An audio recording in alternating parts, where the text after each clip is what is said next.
Hello and welcome back to Rethinking Intelligence. I am your host, Cindy Dickman. And as always, I'm excited with every um, guest that I have on. But today, I'm really excited to really bring in a completely different conversation than I've had before.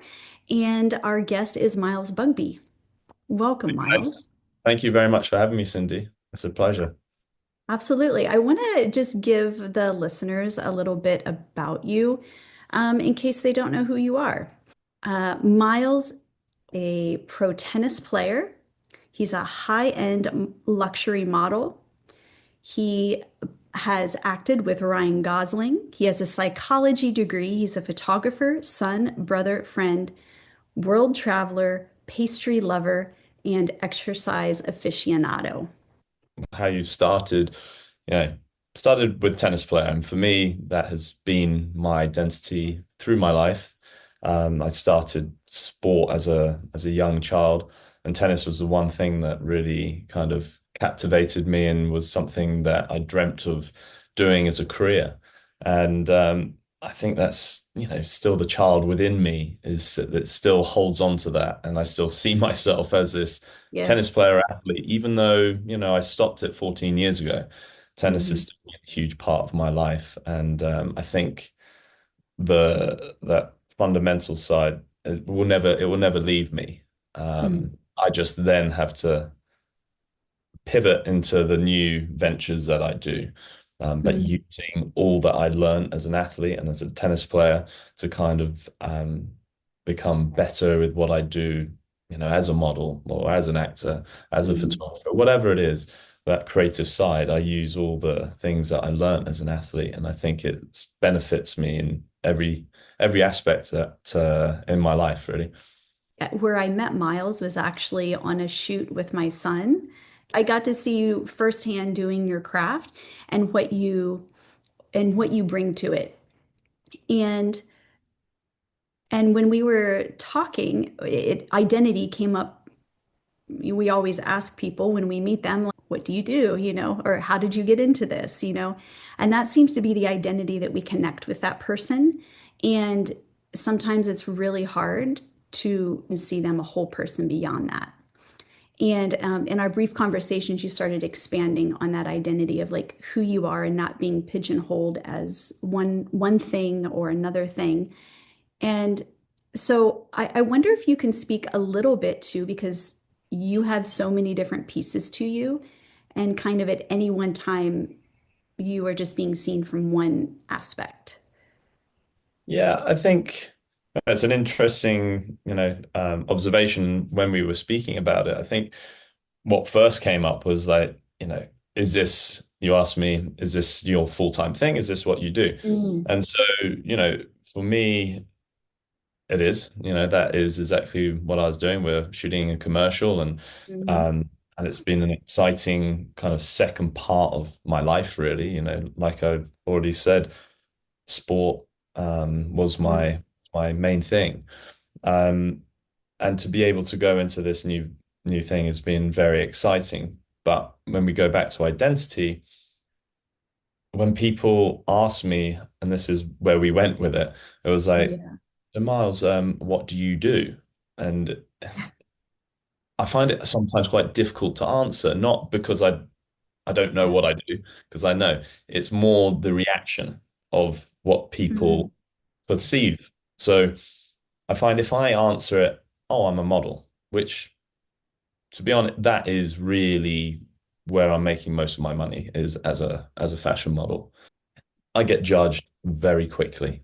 And so for me, again, depending who I'm speaking to, but as far as, the general public, you say you're a model, you get judged on different levels. It's either they think, okay, you've had an easy life, you've had a genetic lottery and you've been given everything, and they think that you just expect everything to be handed to you on a plate. One thing. The other thing is, they think you've got nothing in between the ears. So that's also not ideal. So they're like, okay, well, yeah, this guy's obviously not really switched on. I don't really want to have a conversation with this person. And they just don't yeah. give you much. So there's not that much respect there. I think Actually, that's what stuck out to me. How hard to be in a profession when you know how bright, capable you are, and you are judged by what you are currently doing just because it appears to people it may come easy and no, you don't have to 100%. work at it. Yeah, Yeah. no, absolutely. And it's don't get me wrong, there's times you know, I'm very realistic about things and I look in what models and myself, we get to do. And I know we're very lucky and it's a fantastic life. And Mm, I I look at other professions and I'm like, I'm so thankful that I'm not having to, you know, go down that road. And, you know, but at the same time, for people to be so fast to judge someone, I think's not good. And that's one thing that I know mm, I will never do. I treat mm. everyone, whoever I meet, with the complete respect, whether, Yes. it's, a homeless man on the road, side of the Hmm. street, to, the most famous person in the world. Like, I, for me, they're the same people. So we're all human. Think everyone deserves that respect. Now, you know, going back to the identity and how people perceive it, when you say you're an athlete, when I'd be like, oh, as a tennis Mm, player, again, you get a completely different respect because people look at it as like, wow, that's a very difficult thing to be able to do. In my opinion, probably the most difficult sport in the world. And to play at a high level is very hard. Now, they then look at that as like, well, to be able to do that, you have to have all these different attributes. You've got to be hardworking. You have to have a great mindset. You have to distant and all these, very positive things, which is also very true. But, I've then taken a lot of what I've learned from that into mm, everything I do now. Um, so I just think people are more aware of maybe that mm. kind of life, or as an athlete, it's I guess more in your eyes and compared to say being a model. I guess maybe people don't see it; they just see the glitz and glam, right? So they just are like, oh, that looks easy. Yeah.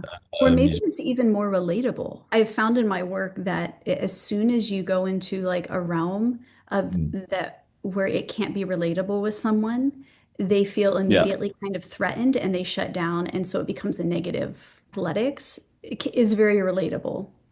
yeah, But when you, most of us grow up doing it, right? Whereas, yeah, absolutely. So I you can relate completely to that, but modeling, it's like, yeah, it's very alien to most people, I think. mhm. So now I feel like it's a lot more, I don't know, a lot more people think they're a model, right? There's Instagram, for example, That social is media. true. That is Everyone, true. everyone now has a platform and they are, Mm, doing their own content creation. And, there's a lot of brands out there that are using these content yeah. creators. So I do feel like That's interesting. Yeah. a little bit of a shift. I still fundamentally, maybe it's just, I think if I was to say maybe to Yes. the younger generation, I'm a model, it's probably looked at maybe a bit different to maybe my Mm, generation. That's mm. also a possible cause, but I guess I need to have a few more conversations with the younger guys. That's right. Maybe I'll find out. Yeah. There is something I feel that's in our culture. It's only really valuable if you had to overcome something or if it's difficult. There's so many things that you bring from that world, the athletic world, into what you do now. It's not that it's difficult, but what you do now, I couldn't just step into your world and knock it out of the park. Right. Right? I, And so what are those things you bring with you? I think, as growing up as an athlete, you had to learn that you have to put in the practice, and so you can't expect to turn up and win. It just isn't. It's not feasible, and it's the same with everything that I do now. It's like I can't expect to just rock up um, to set and do everything without having to kind of put in a little bit of work behind it. For example, I still train like an athlete now. I shoot a lot of underwear and swimwear.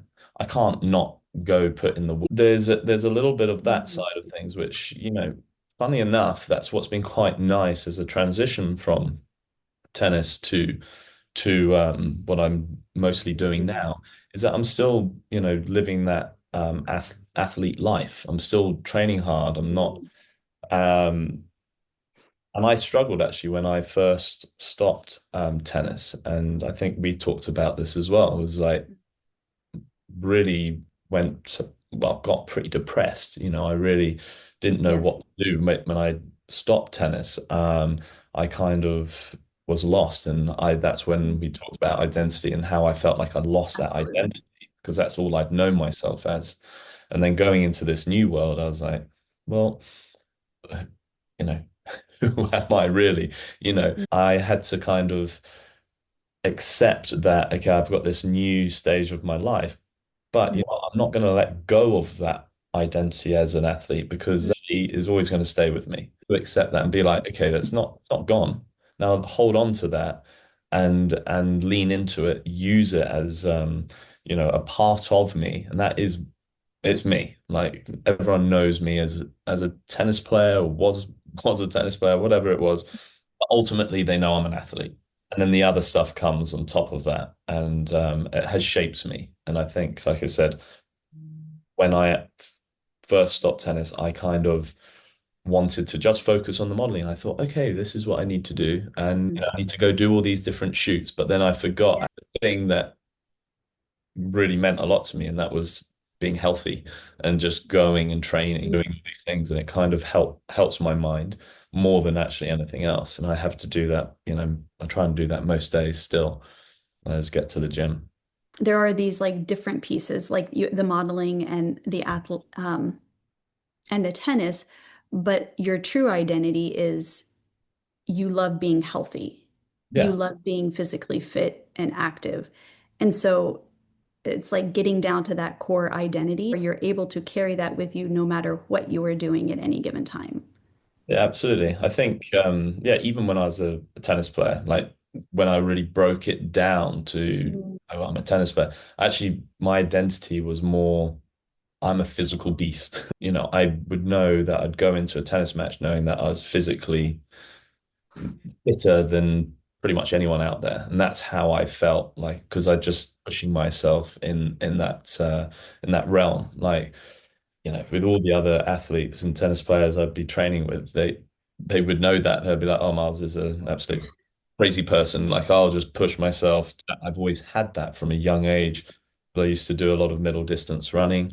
Steve Prefontaine, fan, even though that was a bit before my time, Yeah. he was an amazing, amazing runner.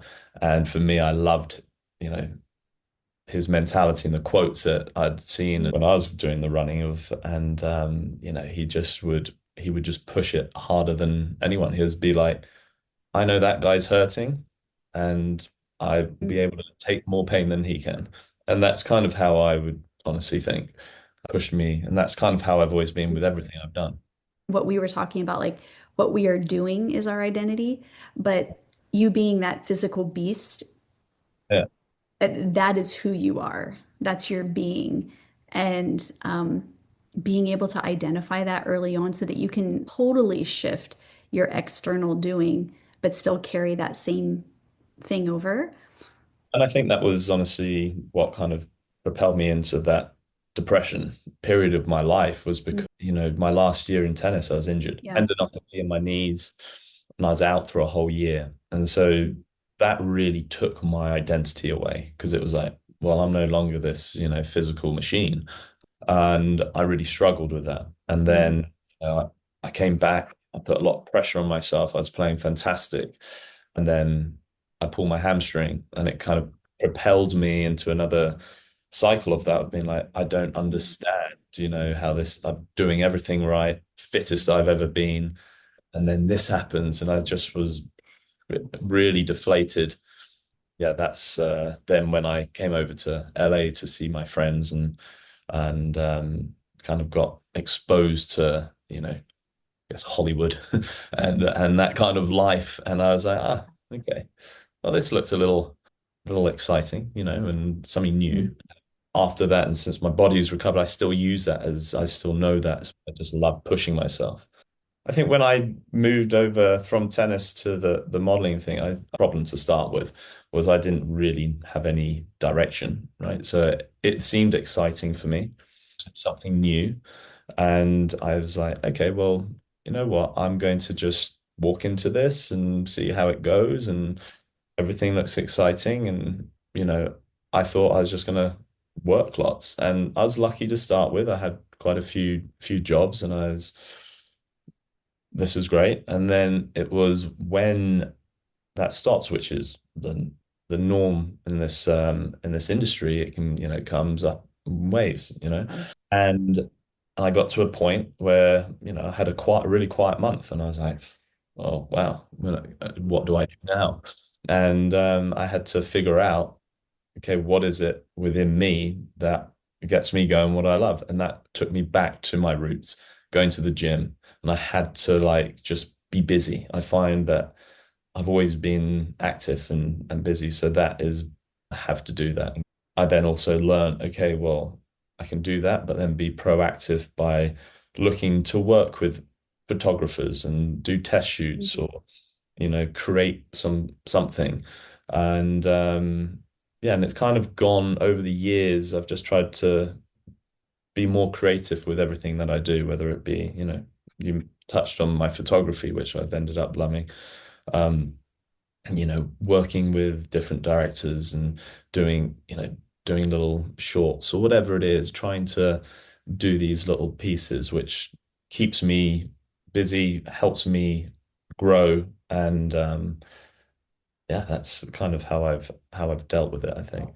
Breaking away from that idea of what we do is our identity, but what is going to be on our tombstone when we die. We don't list all the things that we do. We list the things of who we are, who are our being. Sometimes we just lose sight of that. When something changes, like for you, you had this massive shift. That would honestly probably tank a lot of people. You were able to say, like, what are the things that are actually me? What are my being? How can I, funnel that into other things? I will have to say, when we were on the shoot with you, we were getting ready to go back to our cars, and everyone was like, "Where's Miles? Where is he?" And where we were, there was like a beautiful sunset, and here you came running down the road. You're like, I had to capture it. Yeah. No, I And know. and I love it. So you know for yourself that you need to be like physically active. You need to be creating. And honestly, what better way to connect with creativity? It's like the hub of creative minds. Absolutely, and that's why I've definitely been drawn to Los Angeles. I love it. For me, it's one of the cities that kind of has everything here for me. If you were writing on your gravestone, not to be Right. morbid, but Yeah. what are those things that you would say define Miles, that no matter where you go, what job, who knows, you may still be modeling when you're 70 and 80. That would be phenomenal. But Right. if life chooses a different path for you by then, what are those things that you are like, no, this is my identity. This is my chosen identity that I'm going to take with me and infuse in everything that I do. Yeah, I think actually goes back for me. This goes back to what you were saying, the doing and like what you've done compared to who you are type Mm, situation. I think it's different for everyone. There's some people that would want all the mm, accolades. For me, it's not so mm, much that. I think it's more about me as a person. And I hope that I always would leave like a positive effect on them in a way of just, you know, I like to think I'm a good person, kind, mm. and for me that's the most important thing. I feel like, yeah, I've done some cool stuff, but there's it's nothing for me. There's always something better out there, right? So I'm always Mm. chasing the next thing. Um, and ultimately, I think what's hard is I never reached the heights I Mm, wanted in tennis at all, nowhere close. mm, And I felt like, I had the ability to go a lot further, but unfortunately things didn't line up and didn't happen. And there's still things, in my modeling career, for acting, all these things, a long way to go until I feel like I've fulfilled anywhere close to what I'd mm. like to do.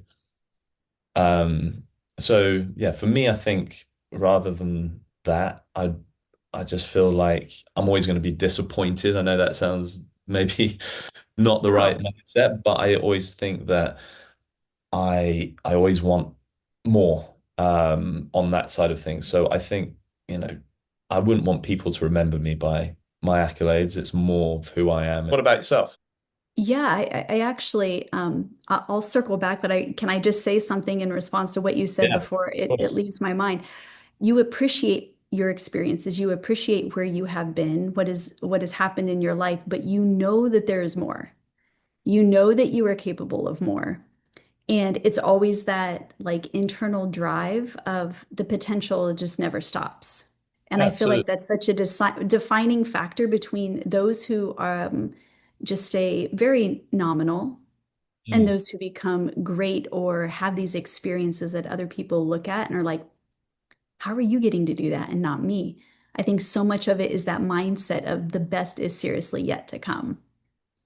No, 100%. I think no, you've got to believe it and Mhm. want it. And yeah, no, I think I enjoy the process as well. I don't enjoy that and they expect it just to turn up. So yeah, I enjoy trying to find a way. It's like again, it goes back to honestly the tennis mentality where, when I was really competing, I'd find myself in a three-set battle or something, and I'd love that battle. I love that this person is pushing me and Yes. finding I'm gonna find a way to find myself to win this match. And I really loved it. I'd get probably extremely frustrated at times, and then I'd have to come back and find it. And it was a interesting battle. And it wasn't until really the end of when I decided I'm going to stop, I found myself in a three-set battle, and I was like, I just don't want to be here. And I was just like, what am I doing? And that for me was a huge tell. I was like, this is weird. I should not be feeling this. And it was one of the biggest tournaments I played. I was playing a great player. I won the first set. I lose the second one in a very tight set. And I'm like, everything's to play for here in the third. Let's go. And I just was like, yeah, whatever. Wow. So, it was You lost interesting. the mindset on that. Yeah. But, I still look back and use that mindset in everything that I do. Mm. Is I now have to find a different thing that gets me motivated and going. Now I go back and play. I actually enjoy it. I'm like, it's a Yeah. different.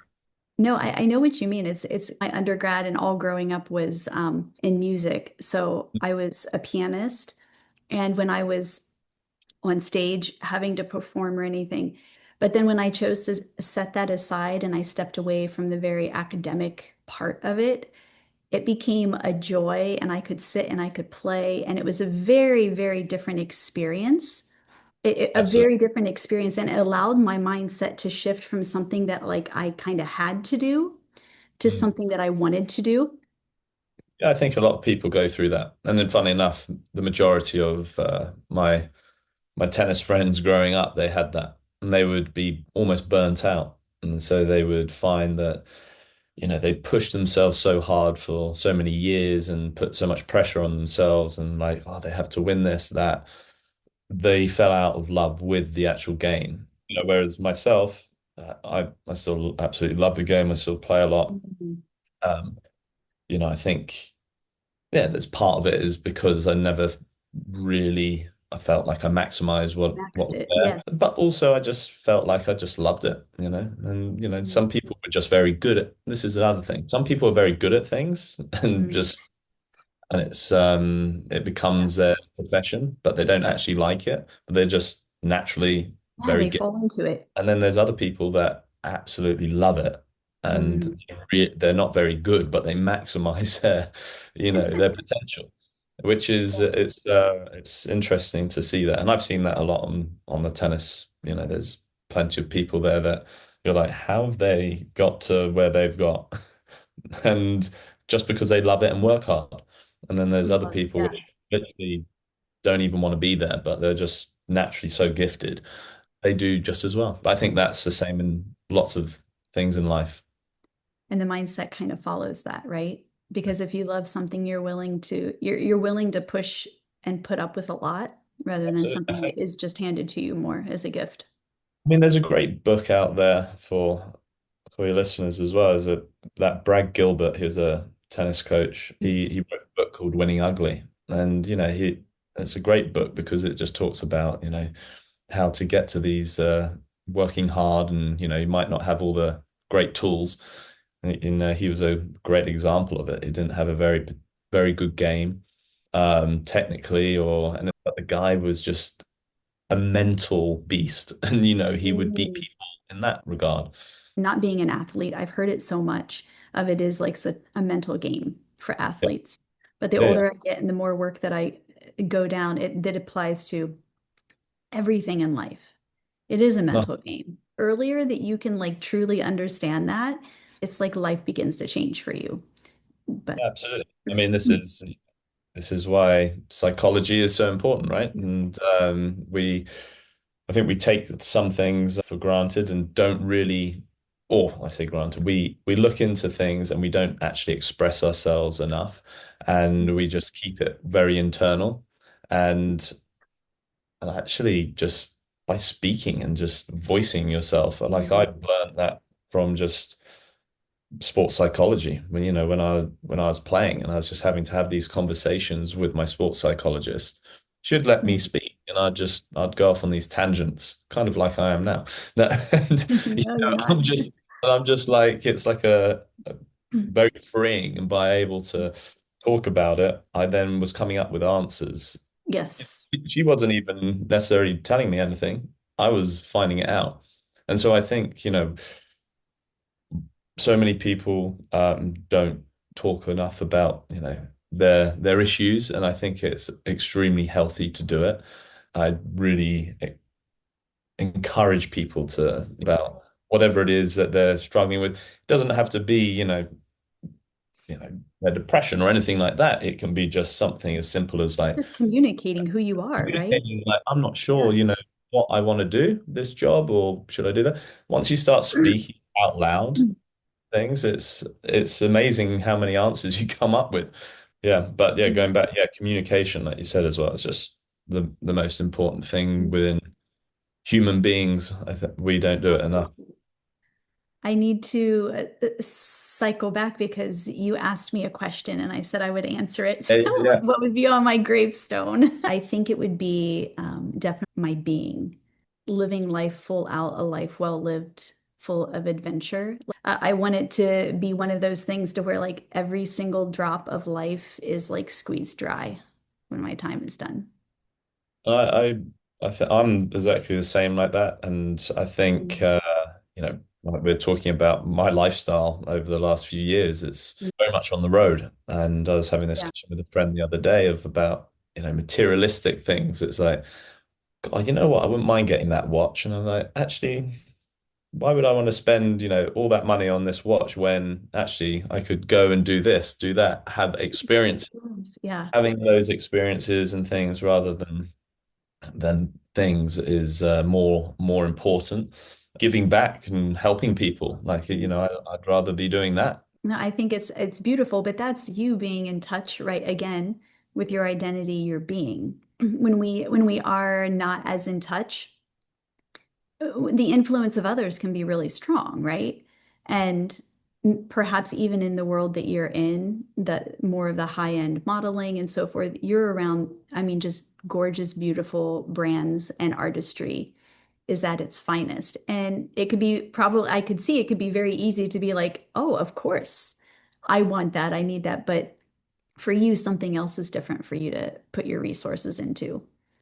Yeah, I think also, I mean, problem is I do get to work with all these amazing brands, and I then am also extremely lucky. I get given a fair stuff from these big things. So I'm then like, well, I'd rather just Mm, have that and then either, use my money to benefit others. And, I feel like I get given so much, I don't yeah. like spoiling myself, put it that way. I just Hmm. doesn't happen. If I spend money on myself, it is for like experiences and going on adventures.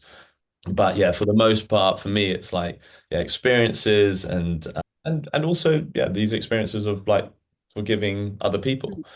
I've flown my brother last year or 2 years ago now to New York, and then we went Mm. on this amazing safari together, and just Oh, wow. being able to give him these experiences which he doesn't Mhm. necessarily get to do. I get to do all these fun things, and I'm like, it's nice to be able to see him enjoy it. And also, I don't get to see him anywhere near as much as I would like.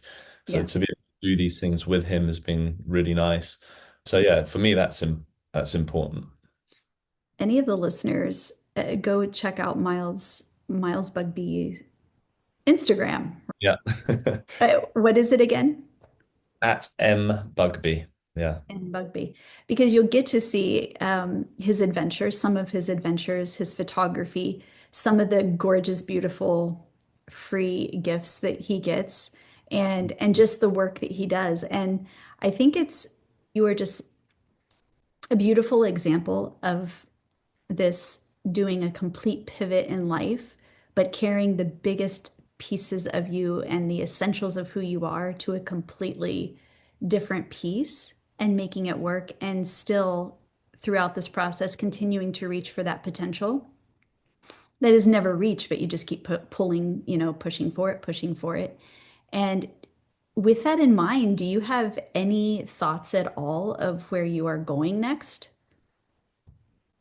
It's a great question. It's a Or loaded. isn't it like, yeah, I mean, it's like too big. But do you see more huge pivots coming, and if they are, do you feel that your approach to it will be very different from since you have all this knowledge? Yeah.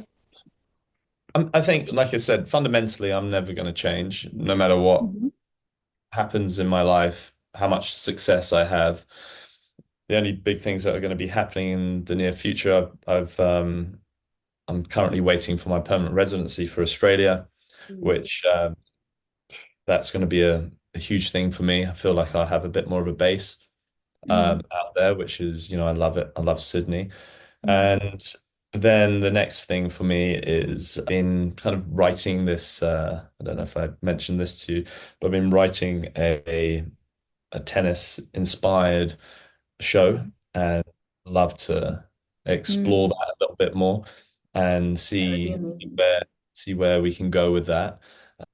Ideally, obviously, I want to be a part of that as an actor as Mhm. well.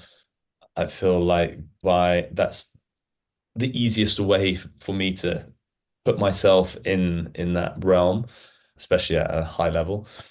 Yeah, the photography is always going to be there. It's going to constantly do it wherever I go. I take photos, and I just do it because I enjoy it. It's like kind of my little hobby, and it's my quiet time. I go away. Like some people like to go read or something.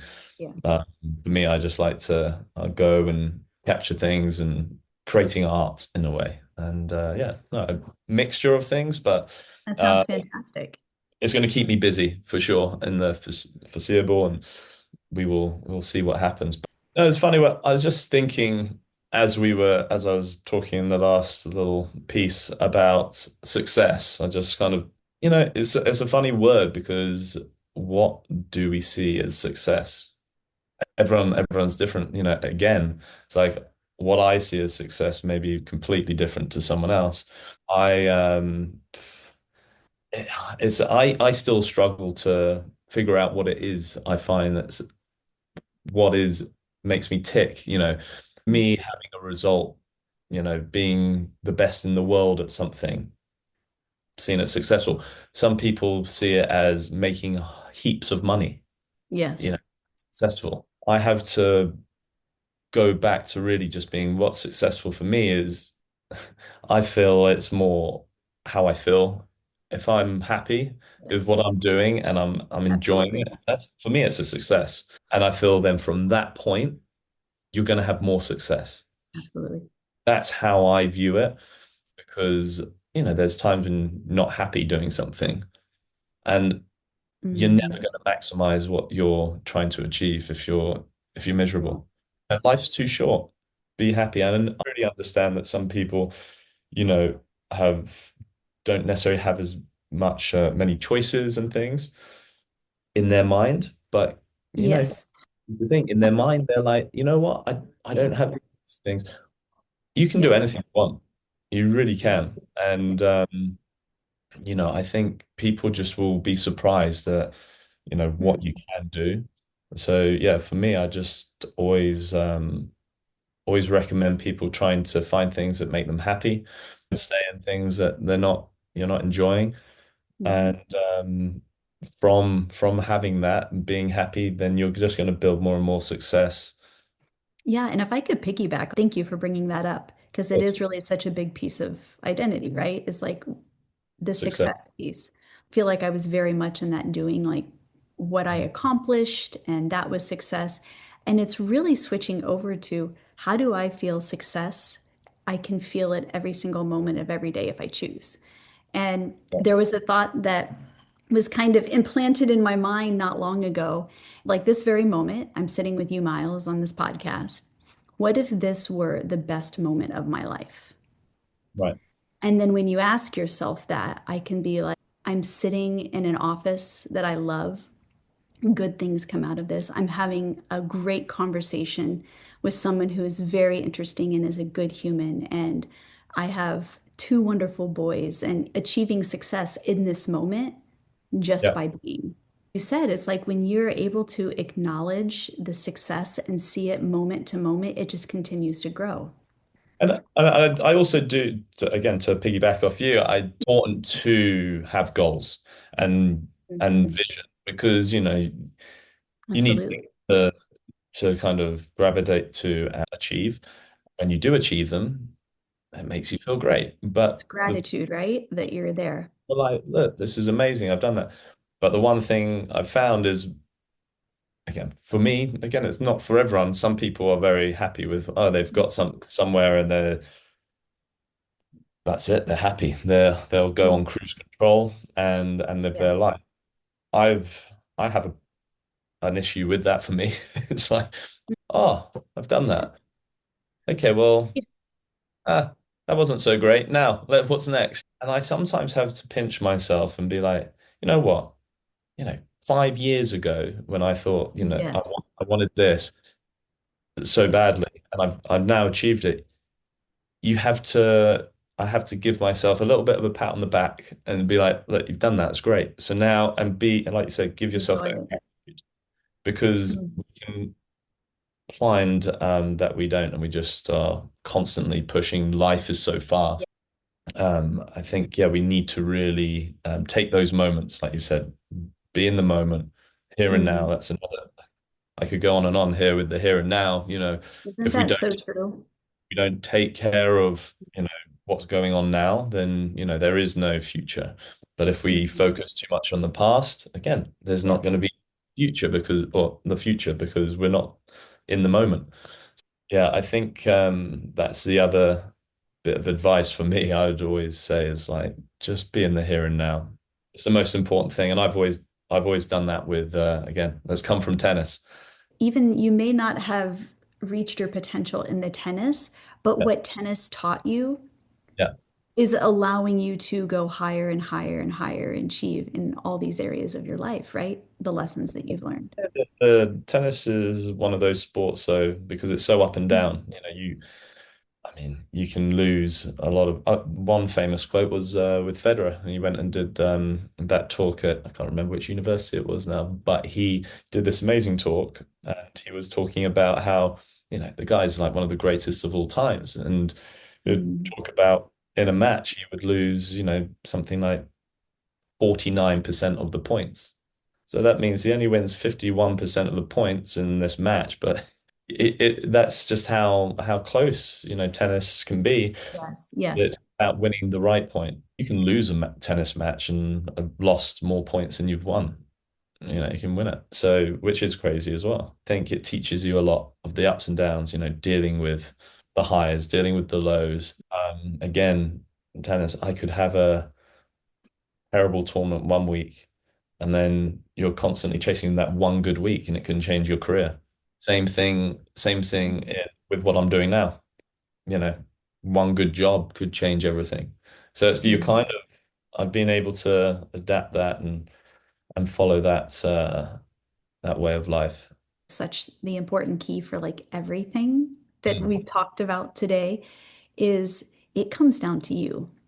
You create your life. You can sit and you can blame circumstances, you can blame parents, you can blame teachers, you can blame, but it is ultimately you, what you choose to do with it. You took that ownership over yourself. But it's rising up and realizing that ownership over self of like, I'm the only one who can move forward.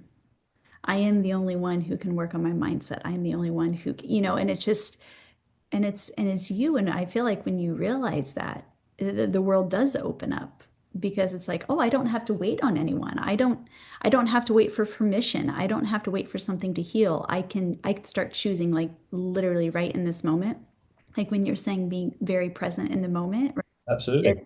it's like right at this moment, I can choose to be the happiest that I've ever been and set the most amazing, wild, crazy goal for 5 years from now in this moment. That- It's completely that. It all starts with us, right? And if you, with whatever you do, I think Mhm.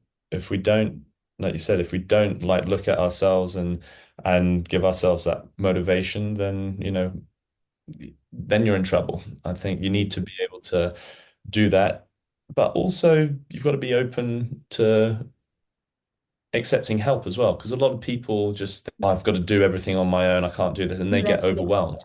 But it's okay to lean on other people as well. It still comes from you. You have to be like okay to Your sometimes choice, right? follow, yeah, it's that choice Yeah. and swallow that ego and be like, okay, I need that help. I think that's okay. There's a lot of people that I speak to, they're like, oh, I can't do this on my own. I'm like, okay, well, talk to me. What can I help you with? Let's Yeah. do this. Whatever. So I think, yeah, have those conversations and speak well, and because that goes back to what we were talking about earlier, is just Conversations, right? having these conversations, Yes. Yes. um, and it gives you more ideas, and also by speaking it through with someone can sometimes give you more motivation. There's things I've sat on for ages, and I'm just like.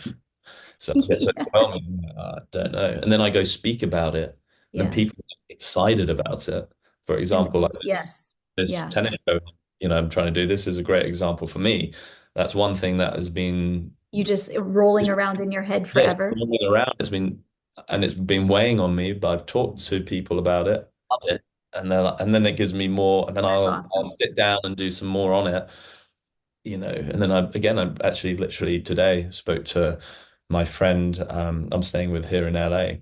He was giving me some very exciting, you know, news and conversation about it, and just giving Wonderful. me a little bit more of like, huh, okay, maybe we can get this done. You just never know. It was you deciding that you needed to do something and talk to someone. You, Exactly. you didn't just sit there and wait for people to come and talk with you. And then if they didn't come and talk with you, you're Yeah, like, oh man, it's not a good idea. It was you taking that ownership.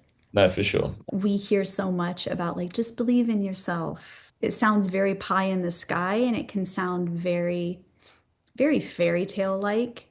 It's again another thing for me, which I've really got into over the last few years is manifesting. It's again just a positive mindset, and just Absolutely. really when you're going through that, really believing it, feeling it, and envisioning it. It's just a really good reinforcement of things to come. Put yourself in that mindset. A lot of good things can come. People that say to me, "Oh, yeah, I don't know," I'm just like, what's there to lose? Generally, the people that are saying that to me, they're manifesting negatively anyway. They're already like, I don't know, I can't do. They're manifesting in a negative way. So I can't do that. It's never going to happen. Well, Yeah. now change that mentality into something else. It'll be a surprising will change for them. And Mm. just their general being. Like, You just feel better, right? weight off your shoulders. You're like, oh yeah, I feel good about this. I can do this. And it's not a hard thing to do. Mm. And if you find yourself doubting, be like, no, no, I can do this. You know, got to have that mindset. And I'd like to think that since I've done that, I've definitely had a hell of a lot more success since Yeah. I've really flipped that switch for me. It's such a great conversation, great getting to know you better. And I know that without a doubt, there is something that has been said that will speak to whoever listens to this. So thank you. Libby, thank you so much.